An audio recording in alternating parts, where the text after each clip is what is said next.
stay fly, stay fly, stay fly, stay fly. Democratic Rhode Island State Senator Tiara Mack ripped for video of herself twerking. She's twerking overtime. Wouldn't it be a power move if President Trump steps in and gets BG out of her imprisonment? I guess it's a power struggle, but it's also a culture struggle as well. And that's why I said, when I see these situations, stay fly, stay fly, stay fly. After all that party, the views expressed by the guests are only the views of the guests, unless we say we agree, unless explicitly stated.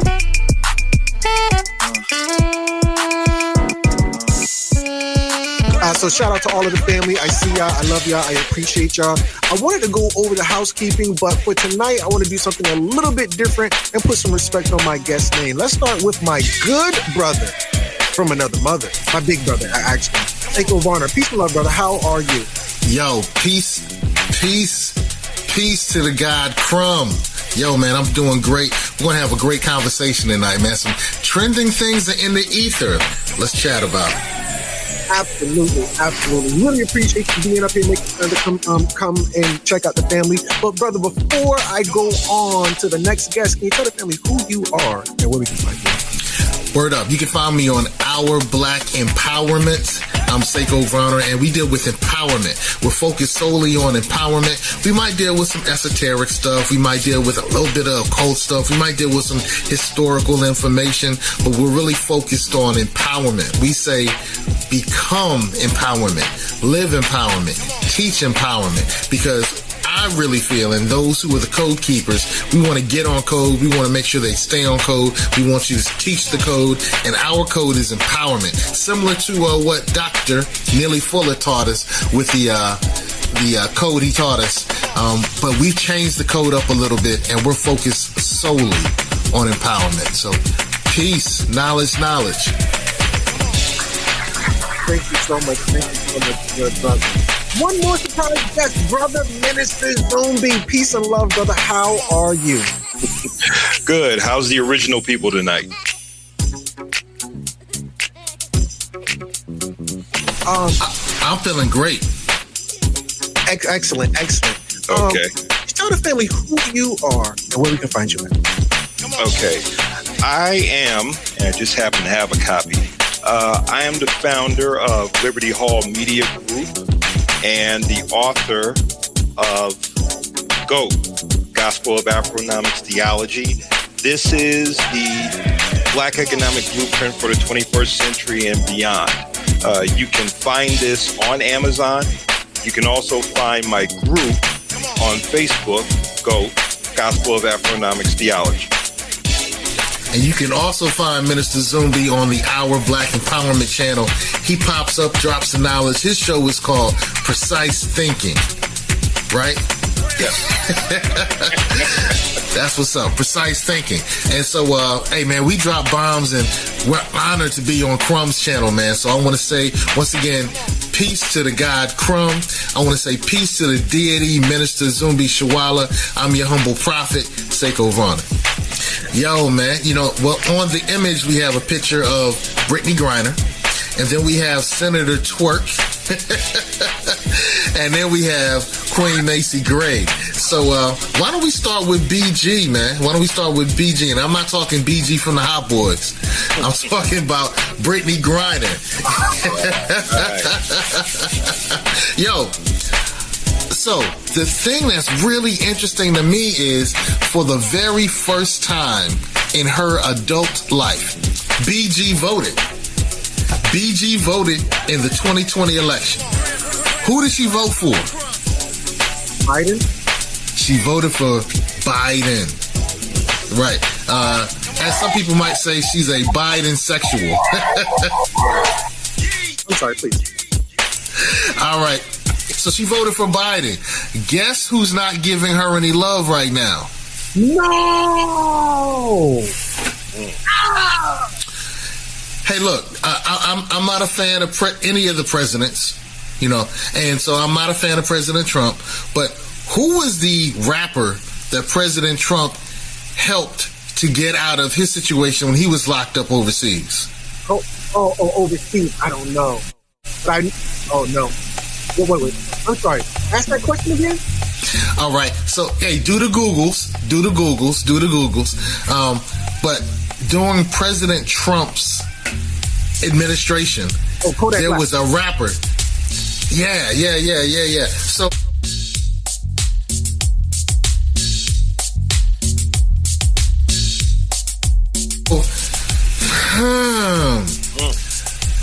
you see what I'm saying, man? So she voted for President Biden, and President Biden right now is not helping her. As a matter of fact, she had set up her wife, Brittney Griner's wife, who's kind of fly, by the way, set up a phone call on their anniversary through the State House, right? And so the State House did not staff anybody during the time of the phone call. So when the time came for the phone call, Brittney Griner's wife and Brittney Griner were not able to connect because of the Biden administration. Somebody dropped the ball. And you would think, we messed up. Let's fix the situation.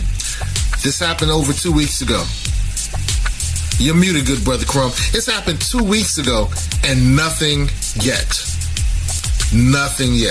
So it's really intriguing to me that, Brittney Griner put a lot of her political clout and resource, her vote, her political resource behind a president who's not putting resources.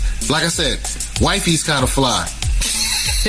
Say what you say about BG, but wifey kind of fly. That's not the wifey's best picture. That's not the best picture of her. Okay, because I was like, cool.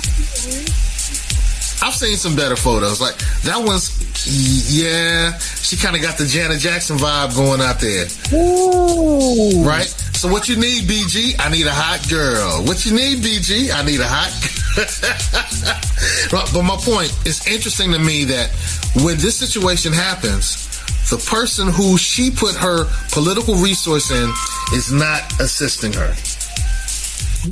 I'm gonna pass the mic to the minister, but I just want to say real quick, based off what Seiko said. I'm not sure what's going on with that profile picture you got, but nonetheless, what Seiko was saying was she voted for Biden, and right now we know that she's in Russia right now. I want to ask the listening audience, and then I'll pass the mic to the minister. Which president is on good terms with Russia? I mean, it's just interesting that you point out that she's over there, she's locked up in Russia, looking crazy in the face, and she voted for Biden. And because Biden told Charlemagne, if you don't vote for him, you're going to lose your black card. You're not black. And she got her black card. She voted for Biden. And now she out here looking crazy in the face, and Biden is nowhere to be found. It's like her black card expired. Her black card expired. They're like return to sender. You know how back in the day they would hold on to your card. They're like, we snatching your card from you. No, but it's interesting that you bring that up. Because this is the same president, the one who has a good relationship with Russia, who wants back in the White House.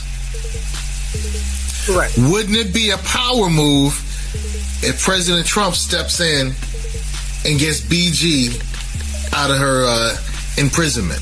That would be a power move, man. I don't know. Not if you voted for my competition. How about you? I don't know. Yeah, definitely. But I don't see the motivation. Minister, what say ye? Well, I'm going to date myself, and a lot of what I see happening with Brittney Griner kind of reminds me of when I was in grade school with the whole Iran hostages situation.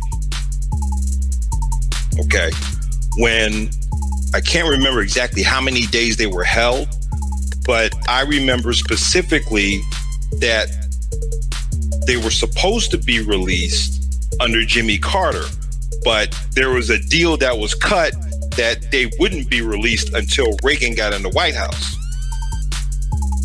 Okay. So now I'm seeing this, and it's like, why would Putin play political hardball with a basketball player? You would think he would play that kind of hardball with Edward Snowden, but we talking about a basketball player.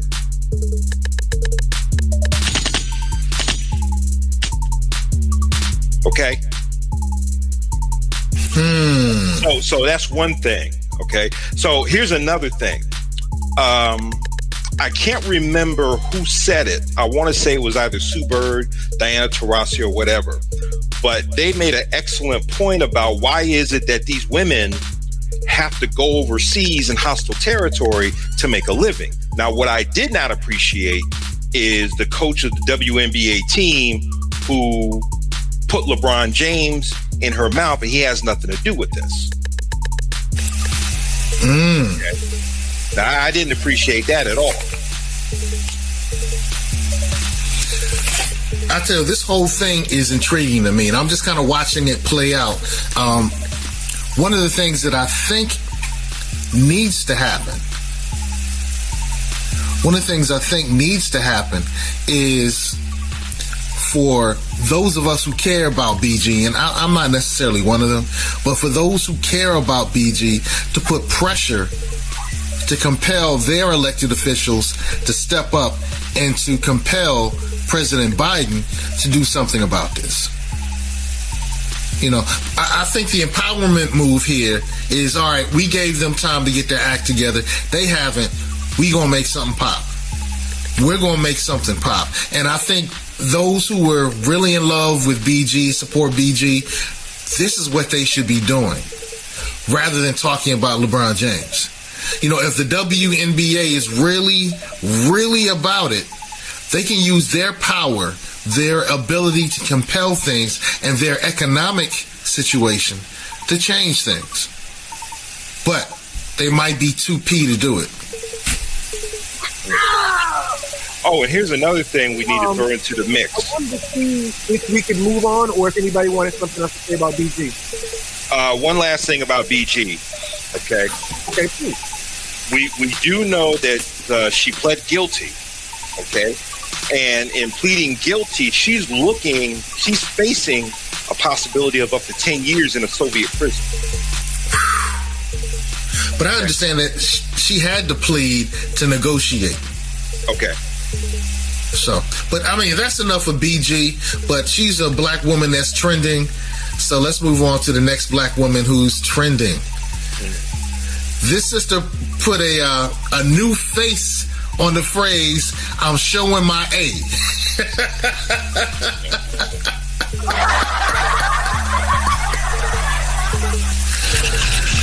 Yeah, I had a little article here, just in case anybody didn't know.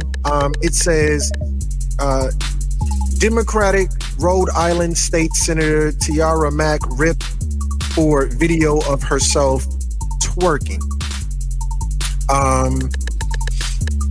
She's twerking overtime for your vote. A Rhode Island state senator is getting ridiculed for posting a campaign video of her twerking upside down in a barely there bikini. Democrat. Show the video. Show the video. I don't think I have. I got the Macy gray. I got this one. Let me see. Let me see. Can I find it? We already did Brittney. Let me close. Boom. All right. Yeah, you can go to Senator Twerk's TikTok. Senator Twerk has a TikTok, and on that TikTok you can find a video of. That's not it, but that's somebody talking about it. But if you go to Senator Twerk's video, her TikTok. That's the part I like, before the twerk. He has a page called... And that part is hot, too. Senator Twerk, like, not being funny, like, for real? No. That's what I'm calling her. That's Senator Twerk. Okay, because you had me going for a minute. Now I'm like, oh, wow, she's really owning it. Well, no, she is actually owning it. See, one of the things, if you go to Senator Twerk's Instagram, go to Senator Twerk's IG, and that's Mac District 6. Instagram, Mac District 6. If you go there, you'll see that she is not only doubled down, she's twerked down on her behavior. Mac District 6. That's it. All right, so look. Okay, so now she's saying we twerk for joy. Hashtag twerk for joy. All right, scroll down a little more. Twerk for joy. Oh my God. Twerk for ending evictions. Where? Oh my! Come on! All right, keep it going, because she's not finished. She's still twerking, right? But the comments are fire, man. The comments are fire. Oh, go back. This one was funny. We can find it. Twerk for ending solitary confinement. So now twerking is a form of protest. Twerk for a Green New Deal. Where they do that at? I want to go there. If we're going to twerk for these things, why can't we smoke in protest? Why can't we have, make love in protest? I mean, where does it end? Matter of fact, how about we don't do anything in protest? Hey guys, we're just going to watch TV in protest. I mean, I don't know. Minister Zumbi, can you chime in on this one? It brings up a story. And Brother Siku knows that I'm probably one of the students of ancestor Brother Steve Coakley. And he told a story. Well, basically he asked us a question. He says, how many of you would have sex with someone you did not want to advance black liberation? And everybody hesitated on the question. And then later they go to a party and they start filming people hooking up for no reason. So he comes back and he says, well, wait a minute. How is it that y'all giving up? I asked you to give up the draws for a cause, but you giving it up for no cause. Okay. So in one way, it's like, okay, you're twerking because you're trying to bring attention to something. But on another level, what bothers me is that we're allowing the objectification of the African woman's body to be used without it being checked. I don't know if you guys remember the PSA that came out with the stripper saying, take your booty to the pole. Yeah.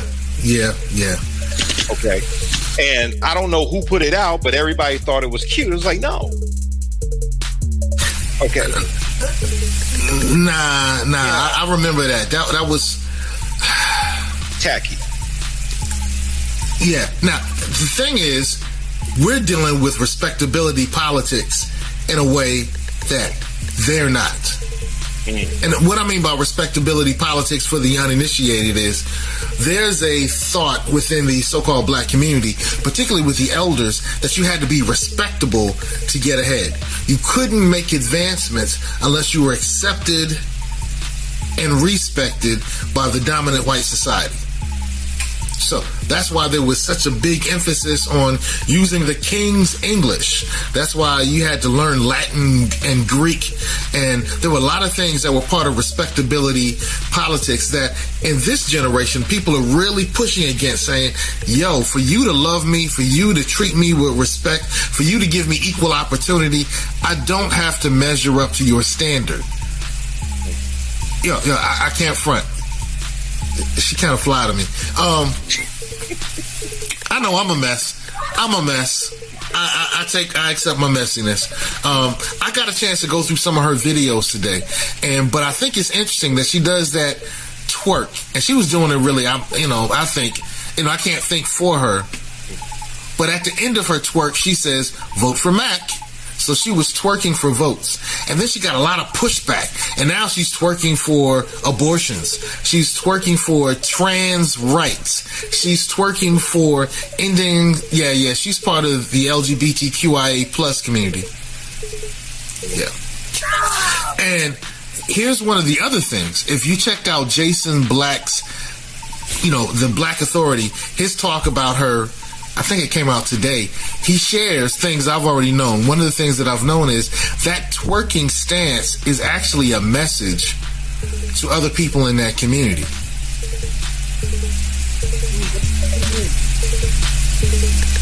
Right?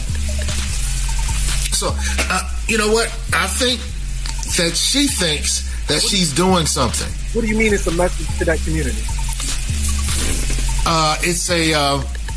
It's an invitation. I'm trying to be clean here. I'm trying to be respectable. A salacious invitation?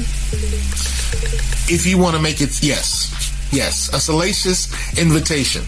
So that's what that stance reportedly symbolizes. Well, so I wanted to ask, based on that, I wanted to ask the minister, is this the new normal where we're kind of using sexual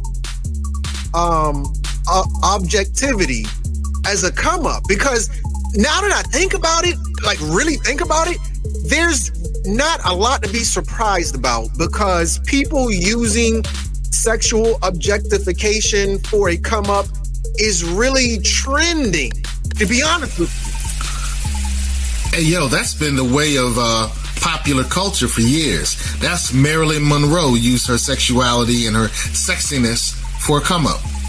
The City Girls, salute to my queen JT. I'm a JT fan. But the City Girls, they use their sexuality as a means to a come up.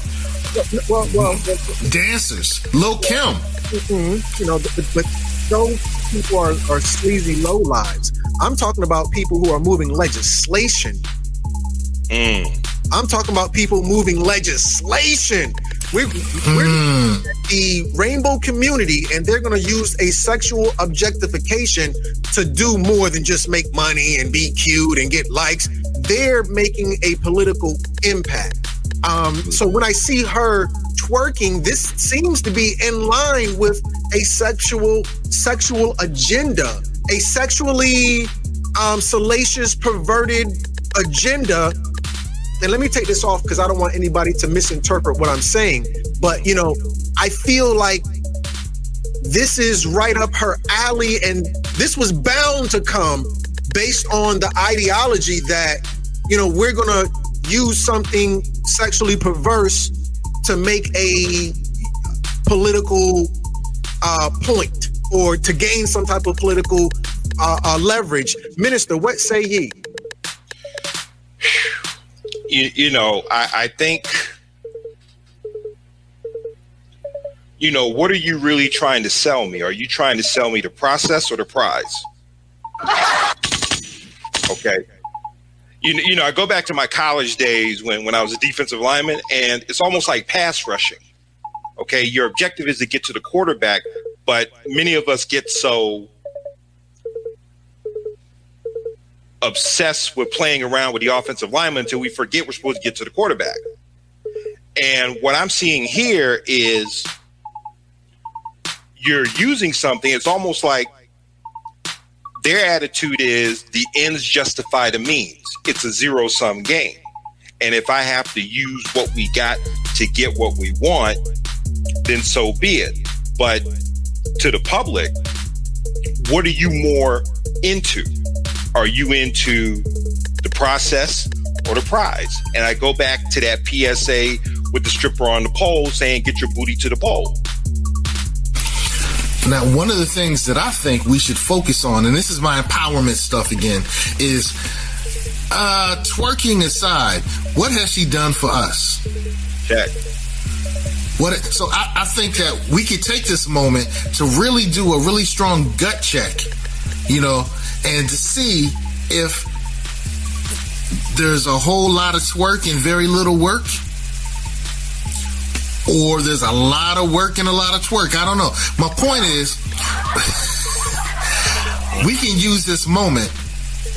Since she's placed herself, she's showing her whole A, then we can use this moment to really determine if she's a benefit to us or not.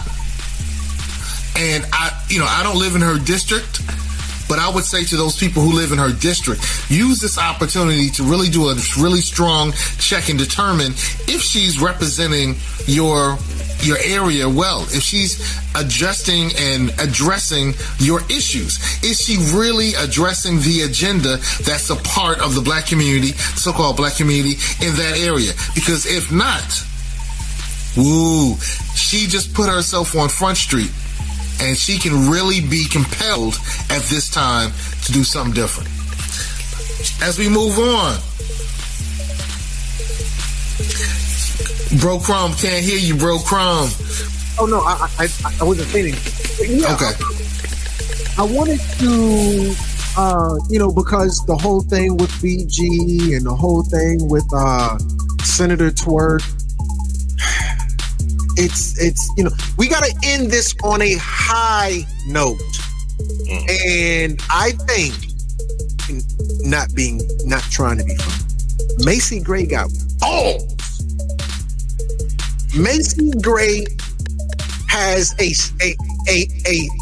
sack made of iron, and funny or disrespecting, I'm saying that she has the fortitude to stand up in the face of cancel culture, because she's going against a Goliath, and that's what I'm saying, joking around with the whole transformer thing.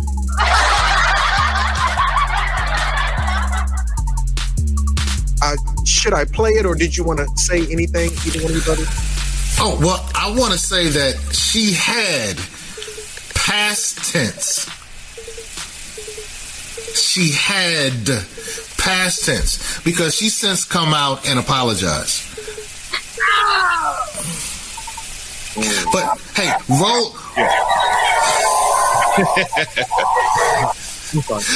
roll that beautiful bean footage. Roll that beautiful bean footage. Absolutely. Oh, sorry. Here we go. We're in an era now, basically, you can't, most public figures are too terrified to even say what they think a woman is. I know. I mean, if I asked you what a woman is, what would you say? Let's say a human being with boobs. You can start there. Yeah, I mean, the dictionary is quite straightforward. It just says a human adult female, right? No, a lot of people. Yeah, see, that's not really getting the whole piece you say. And I'm not sure why, really. It's a bit like this whole issue of transgenders in sport. I support all trans rights and trans equality. But not where you have people born to obvious physical superior bodies. Me too. Transitioning and then thrashing the women at their sport. I totally agree. And I will say this, and everybody's going to hate me, but as a woman, just because you go change your parts doesn't make you a woman. Right. Sorry.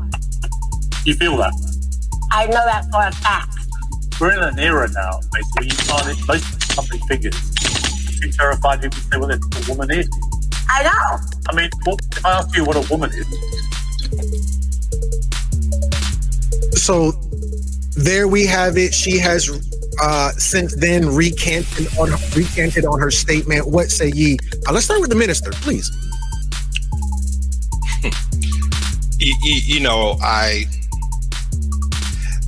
At a certain point, when do we put principle before profit? Okay, because when we get into situations like this, I don't call it a cancel culture, it's a bully culture. And there are certain groups that have gotten the bully stick and have no problem using it. So for those of us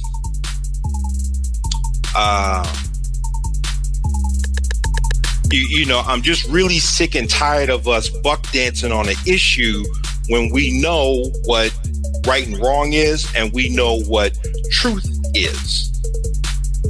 Okay? So if you want to stand on something, because, and this is just my position, when you look in the mirror and when you eventually have to stand before the ancestors, what will you tell them? Because they don't want to hear jack shit about a bag. They want to know, did you fulfill the mission we gave you when we sent your ass to Earth? Period. So I'm just tired of this buck dancing. Just stand for something. That's all. Just stand on something and stand on it like a rock. Like Senator Twerk.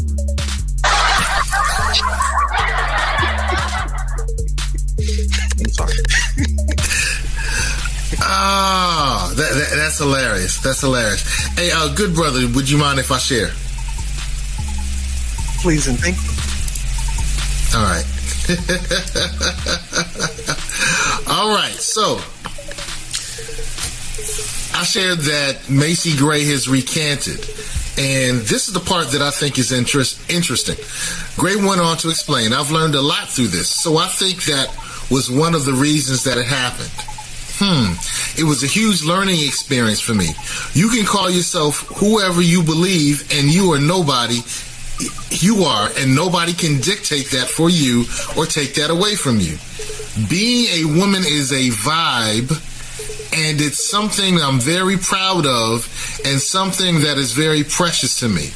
I think that if in your heart feel that's what you are, then that's what you are, regardless of what anyone else says or thinks.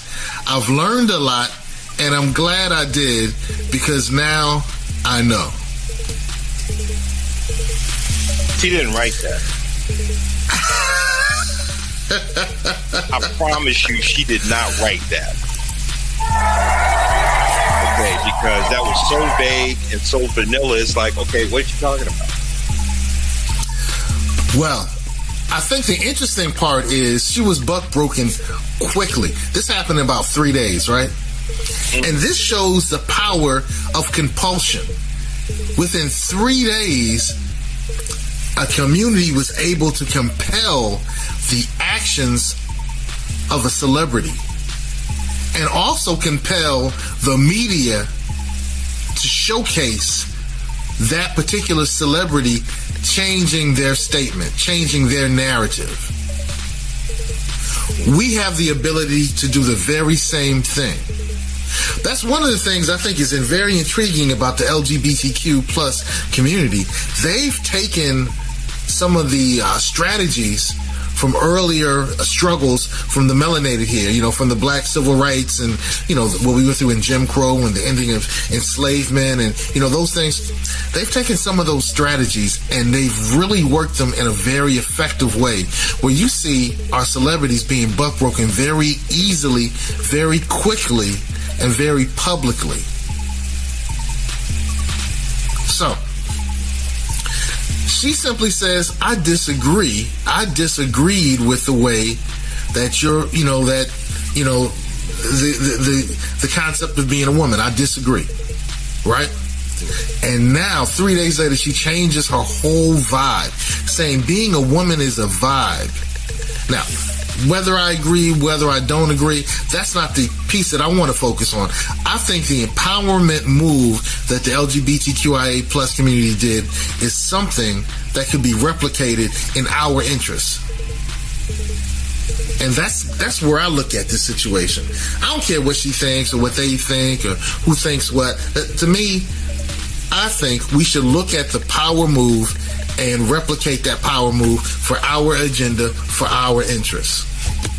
But Seiko, I mean, respectfully, do you really believe that she believed that latter statement where she said the PC thing under pressure to save what little career she has left? I mean, just respectively, I just don't believe that I believe she said it due to obligation, due to, her handler or whatever the case may be. I don't believe whatever you said first, that's what you meant.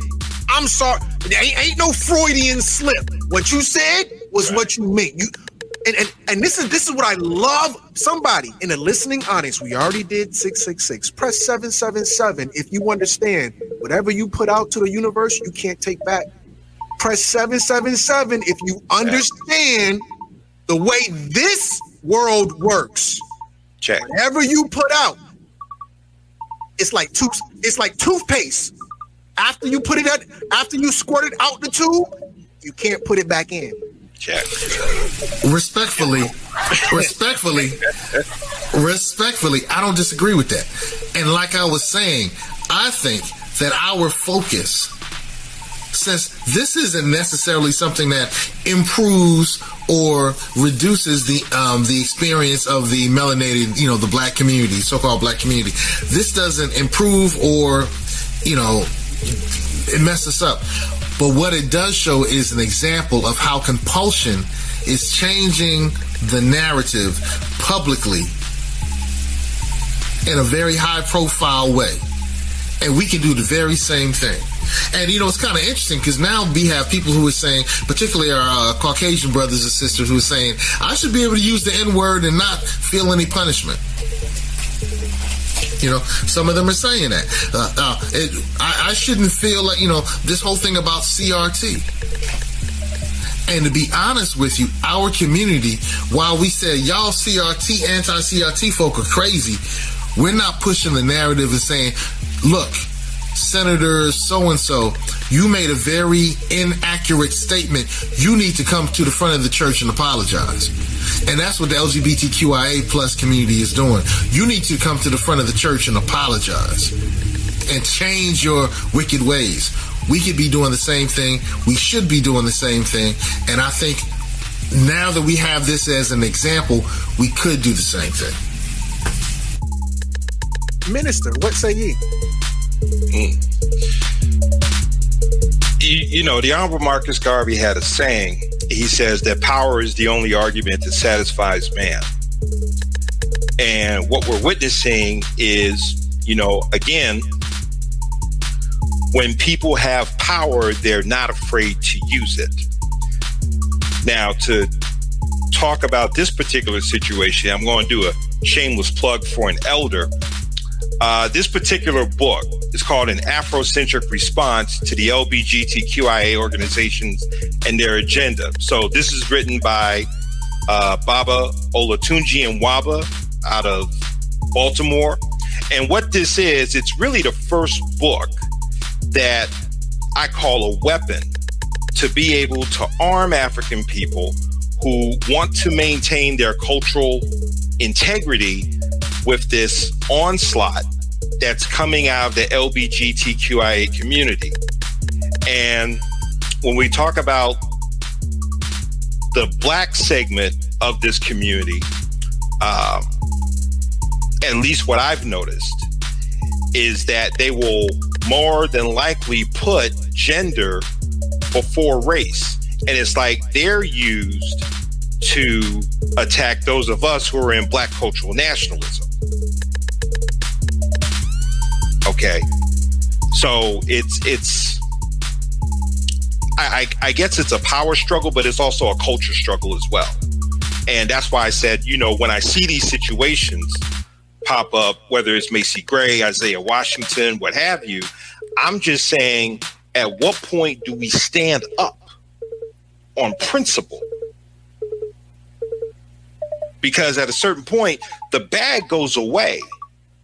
But what you stand for, it's just like what Russell Crowe said in Gladiator.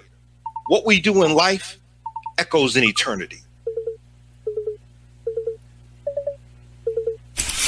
I think it's interesting that in all the black women trending that we dealt with today, it dealt with the LGBTQIA plus community. So, BG's part of that community. Senator Twerk's part of that community, and Macy Gray was buck broken by that community.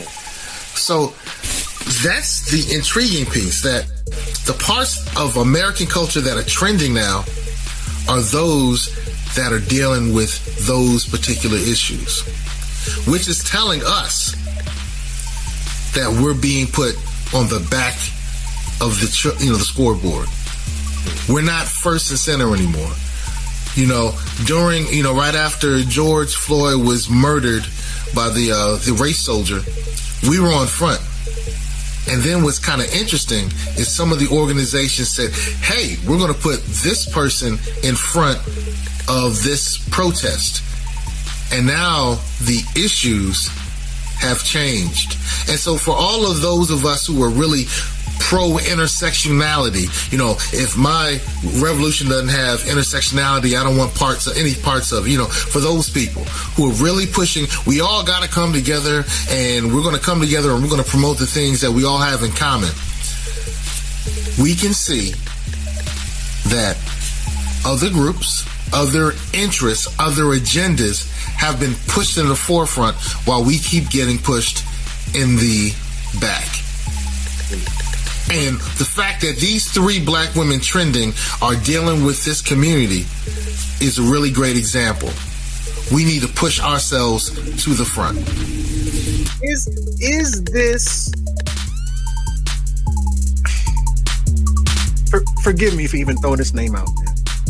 Is this some type of George Soros funded thing where they're just using our people, men and women? Are they using our women? Because we saw how they used not Tamir Rice, what's the other boy's name who got shot by Buck Zimmerman? I don't even know what the dude's name is. Branch Zimmerman? Man, Zimmerman was Trayvon Martin. We saw how they used the death of Trayvon Martin to launch Black Lives Matter. We saw how Black Lives Matter and these other race soldiers, because Black Lives Matter is anti-black, but these other race soldiers converged into action upon the death of George Floyd. So we saw how they capitalized on the series of unfortunate events that seem to plague our community, and they do it in such a way that we saw the economic money grab from the Arabs in the community with the corner store, or the Asians with the Tiger Lily restaurant, or so on and so forth, in that manner, but more so on a larger, grandiose political scale. And I would even postulate that, just like with Sandra Bland and the feminist movement, we saw where they didn't say anything. Just like with BG and the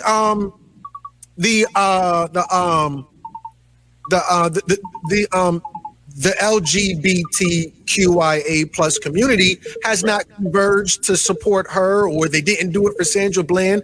And there's really a all quiet on the Western Front feel when it comes to the reciprocity, where they use us to gain so much, and when it's time to give back, everybody is nowhere to be found in terms of these huge movements or these groups or these, energy vampires. What say ye, Minister? I even take it one step further. Name me one white feminist that has openly endorsed Assata Shakur.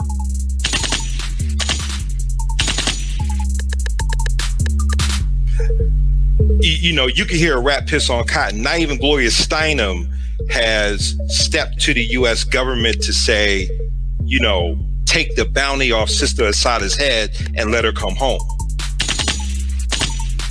Okay, so it seems to be, and I agree, that it's a very parasitical relationship where everybody wants to suck the life force in the blood from us. Okay. And I think what you were talking about is what happened in Ferguson with Michael Brown. That's when we saw the initial emergence of Black Lives Matter. And if we remember our ancestor, Brother Darren Shields, and those 2 interviews he gave about what really happened with the bait and the switch, where it was supposed to be about a grassroots community movement in Ferguson, then all of a sudden it gets hijacked. by the Three Stooges.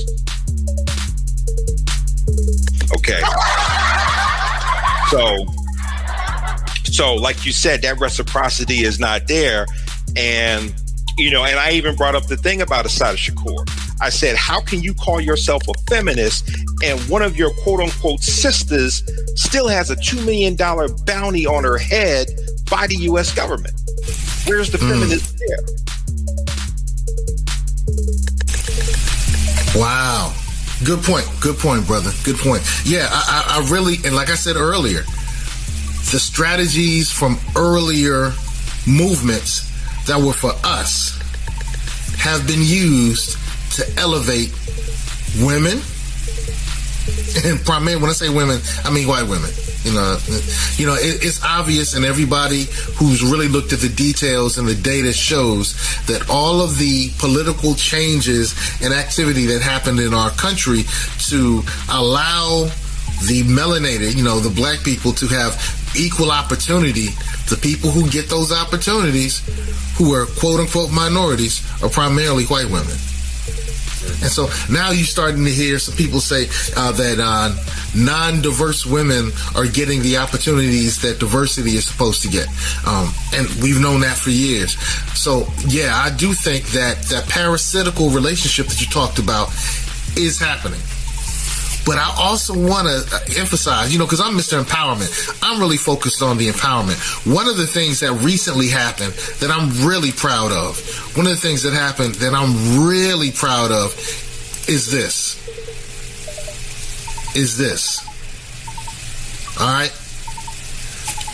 The ex-Cleveland police officer who shot Tamir Rice was hired by a Pennsylvania town to be a police officer. 2 days later, after Tamir's Rice mama stood up and said, hey, this is the same devil that killed my son, and the community rallied behind her, homeboy had to step down. He quickly resigned. Let me show his face. The mayor said, oh, we didn't realize who he was, that he was the same person who caused that problem in Cleveland. Now, the move that we need to make, the empowerment move that we can really make, is to ensure that whenever one of these evil practitioners loses their job after doing some evil, that they never get hired again. We need to make sure they never get hired again. I can't think of the brother who was killed in his car and his fiance was videotaping it. That police officer, I can't think of the name, I apologize, ancestor. We need to make sure that person never works again. We need to make sure that the officers who worked on the Edmund Pettus Bridge, who violated our elders and some of our ancestors during Bloody Sunday when they were doing that march, they need to be found and all prosecuted. That's one thing I love about our Jewish, our Caucasian Jewish brothers and sisters. They're still putting people in jail who were involved in the Holocaust. There's a group of Jews called the Nazi Hunters. And the Nazi Hunters recently placed another person in jail. And this was decades after the atrocity happened. Now, we have an opportunity here. The white woman who lied about Emmett Till and was able to strategically get those two white men to kill Emmett Till, there's a warrant out for her arrest. Now, here's the interesting thing. The prosecutor in the area where she currently resides is not pushing for it. And that prosecutor is melanated. There's a black... Oh, man, that's crazy. So, of course, he wants to make sure he gets the white votes because it's a elected position. But the prosecutor there has the ability to say, hey, we may have to pull you out the old folks' home, but you're going to jail. Our Jewish brothers and sisters, they're pulling folks out of the old folks' home and say, hey, you're going to jail. We need to do the very same thing with those on the Edmund Pettus Bridge, those officers. We need to do that with this officer who killed Tamir Rice. It's not just enough that he can't work. We need to make sure he can't do a whole lot of stuff. And once we act in that manner, the same way that the LGBTQ community was able to buck break Macy Gray for having a different position, we should be able to buck break and harm those who harm our children, who harm our women, who harm us. Absolutely. I don't want to buck break nobody, but absolutely. Seiko. Hey. Can you tell me who you are to go around on the house and where we can find you? All right, peace, beloved. I'm Seiko Griner. I'm your agent of empowerment. I really push the empowerment agenda. You can find me on TikTok at Seiko Griner. You can find me on Instagram at Seiko Griner. You can find me on Facebook, but I don't really rock with Facebook like that. You know, you can easily find me on Fanbase, Fanbase. I'm not saying OnlyFans. You won't find me on OnlyFans. That's not happening. But you can find me on Fanbase. And Fanbase is a black-owned social media site which allows you to do the same thing as you do with Twitter. Allows you to do the same thing as you do with Instagram. Allows you to do the same thing you do with Facebook.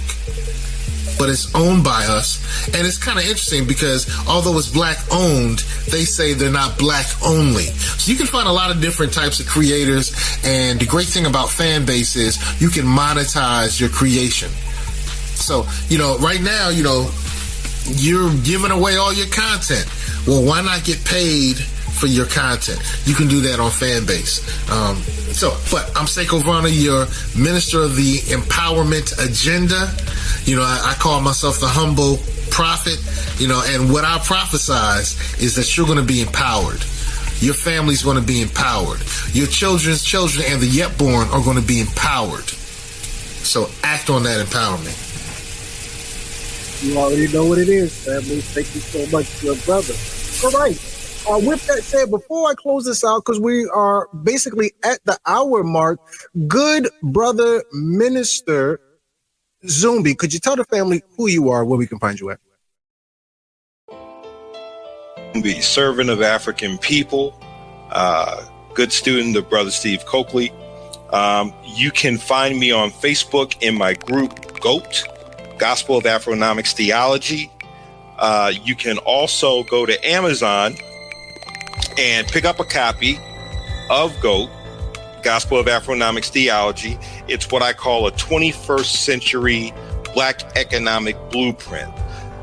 The best way I can describe this book is Robert Kiyosaki's Rich Dad, Poor Dad meets Malcolm X's Black nationalism. So we finally have a book at a grassroots level that can address our unique economic challenges as we move forward. Hey, Zumbi, I want to let you know, bro, you're going to have to cut the check. You're going to have to cut the check, man. Yo, Crumb's Palace is worthy. So when you show up and you show your stuff on Crumb, cut the check, bro. Go get that book. You said it's on Amazon, right? Let's see the book again. G.O.A.T.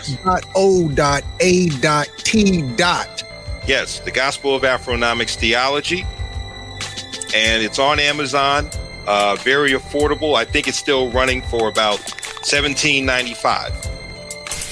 Hey, I also want to say, if you go back through the archives of Crumb TV, you can find the interview that we did on the Get On Code show with the good brother minister Zumbi Shawala. So you can learn all about GOAT, his great book, and he has a couple of strategies that he highlights in that book, and we go all through that in that particular episode of Get On Code. So go back in the archives of Crumb TV. You're going to find that, and you're going to be blessed by it, no doubt. Stay fly, stay fly, stay fly, stay fly, stay fly, stay fly, stay fly, stay fly. The views expressed by the guests are only the views of the guests, unless we say we agree. Unless explicitly stated. Stay fly, stay fly, stay fly, stay fly, stay fly.